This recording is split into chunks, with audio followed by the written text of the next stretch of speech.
In this video, we are going to talk about how to name and write formulas for ionic compounds containing polyatomic ions. And before we get into that, let's first review what a polyatomic ion is.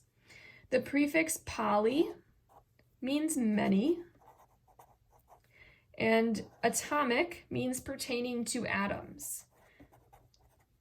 And remember, the word ion means an atom with a charge. So a polyatomic ion is going to contain multiple atoms and have a charge attached to it. We know from our work with polyatomics so far that it is going to contain at least two nonmetals. We'll put two or more nonmetals, and again with a charge. So for instance, if we take nitrate, we have two nonmetals with a charge. That's a polyatomic ion. And at this point in chemistry, we should have our polyatomic ions memorized, the formula and the charge. It'll make your life so much easier. But if you don't, I highly suggest that you get on that, because really it's going to make chemistry a lot easier if you just have them memorized. So the way that we name ionic compounds containing polyatomic ions, it's actually very simple as long as you remember the names of the polyatomic ions, because you're really just recalling the names and writing them down.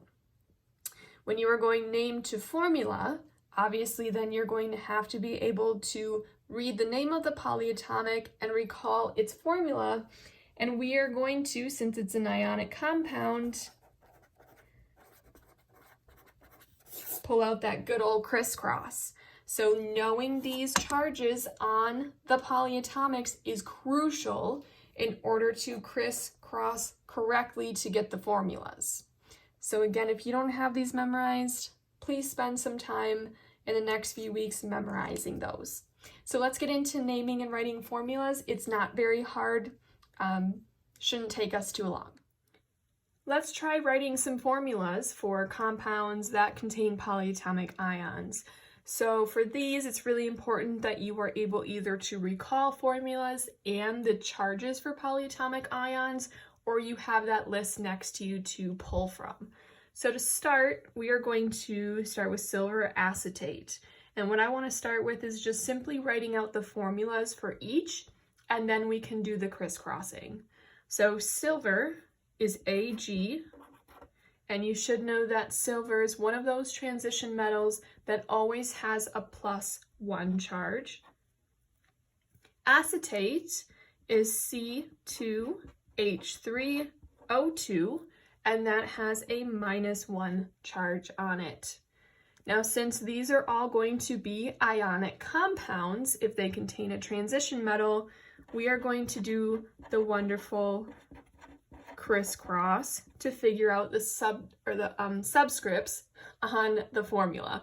So in this case, +1 and -1, those are equal and opposite, so they cancel out, meaning there are no other subscripts in this formula. It's just AgC2H3O2, and it's done. Next, let's jump down here. Manganese 2-phosphate. This 2, remember, is telling you that the charge on the manganese is a +2. Don't forget that. So let's start just by writing out the formulas like we did up here. Manganese is Mn. Phosphate is PO4. Now let's write the charges. Manganese, we are being told, is a +2. Phosphate is a -3. These are not equal and opposite, so we need to crisscross. So the 2 above the manganese is going to go on the outside of the phosphate. And notice how I had to put parentheses around the phosphate before I put the 2 as a subscript on it. The 3 above the phosphate is going to go down as a subscript on the manganese, giving us the formula Mn3PO4 2. The next one, we are starting with a polyatomic. We're starting with ammonium. So let's start by writing out the formula for that. That is NH4. And the ammonium is attached to an oxygen, which is O. Ammonium, you should know, it has a +1 charge on it. Oxygen is a -2. Those are not equal and opposite, so we need to crisscross. So the 1 above the ammonium would go by the oxygen. The 2 above the oxygen is going to go on the ammonium, giving us the formula NH4,2O. Let's try 3 practice formulas. So once you pause the video, try these and hit play when you're ready for the answers. So this first one here, we have potassium carbonate. Potassium is K. We know that it has a +1 charge on it because it's in group 1. Carbonate, you should know, is CO3, and that has a -2 charge on it. When we crisscross these, the 1 above the potassium comes down as a subscript on the carbonate, but we don't write that. The 2 above the carbonate would come down as a subscript on the potassium to give us K2CO3. For aluminum chlorate, aluminum we know is Al with a +3 charge because it is in group 13. Chlorate is ClO3 with a -1 charge. Those are not equal and opposite charges, so we do need to crisscross. The 3 above the aluminum is going to come down as a subscript on the chlorate, and the 1 above the chlorate is coming down as a subscript on the aluminum to give us a total formula of AlClO3, 3. Next, we go down to copper 2 sulfite. We are going to start by writing out copper as Cu. We are being told that this copper has a +2 charge from the Roman numeral that comes after it, because remember, copper could be a 1 or a 2, so we have to be told which one it is. Sulfite is SO3 with a -2 charge. We notice that these are equal and opposite, so they cancel each other out, and we do not need any subscripts on this formula, so it is done at CuSO3. Okay, let's start by practicing naming compounds containing polyatomic ions from the formula. So if we start with this first one, it's very clear to see where the polyatomic is. It's located right here, and we should know that this is acetate. If you don't know that this is acetate, please make sure that you study your polyatomics or have your polyatomic list next to you so that it's easier for you to recall that information to name these. Now, the way that you name them is just like a regular ionic compound. You're going to write the name of the metal, which in this case is calcium. And then you are simply going to write the name of the polyatomic that's attached to it. So in this case, again, this is acetate. So the name of this formula would be calcium acetate, and that's it. If we jump down here, we see that this is a polyatomic. It's very easy to see them when there's parentheses around them. This one you should know as ammonium. So to start with naming this, whenever there's a polyatomic, just write the name of the polyatomic. So we're going to write ammonium.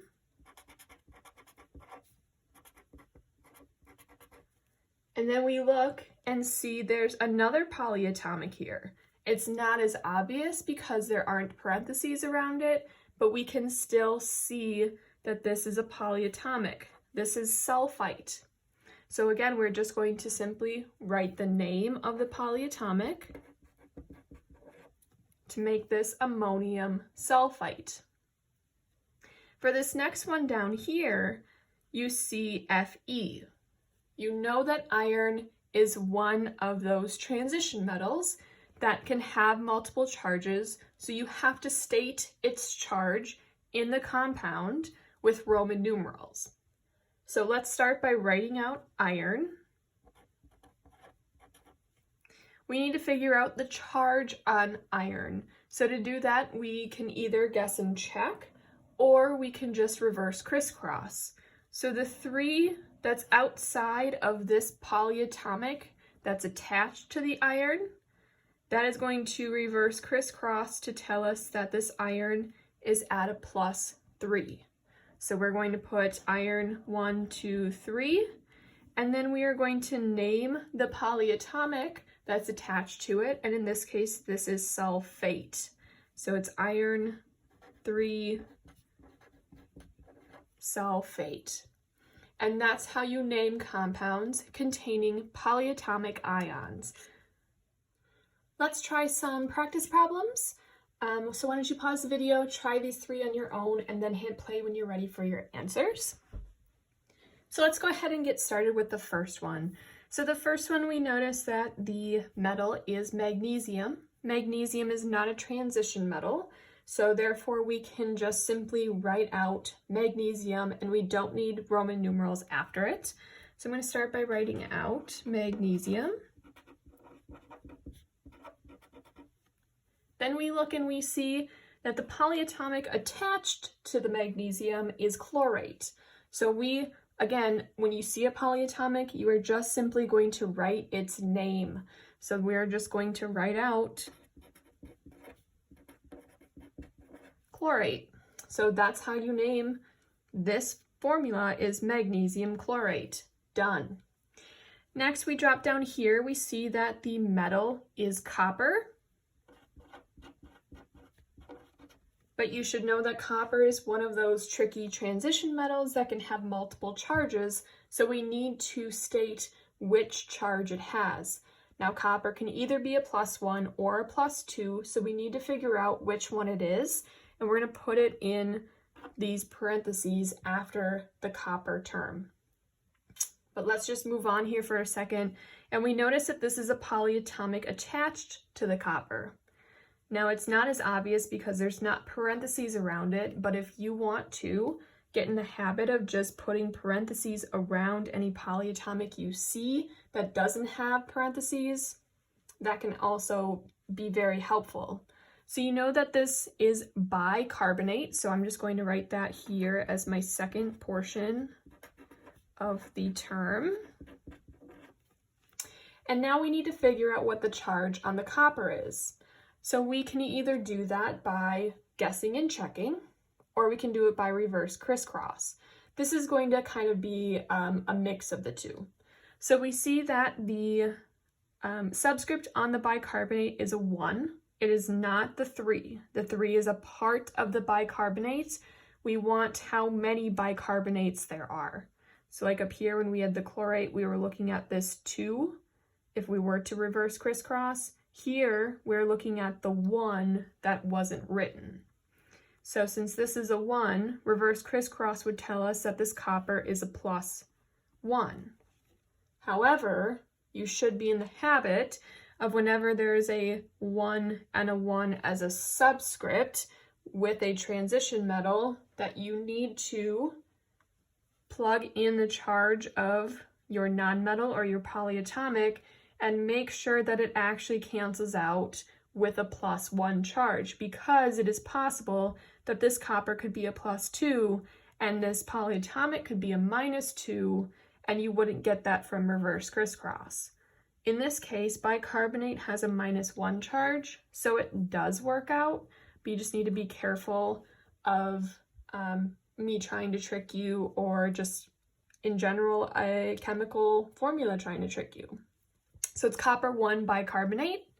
And then down here, we are going to start by writing out the metal that is strontium. Strontium is in group 2, so it does not need Roman numerals. And then we see that the polyatomic attached to it, that is cyanide. So we are just simply going to write cyanide, and that's how you name this formula.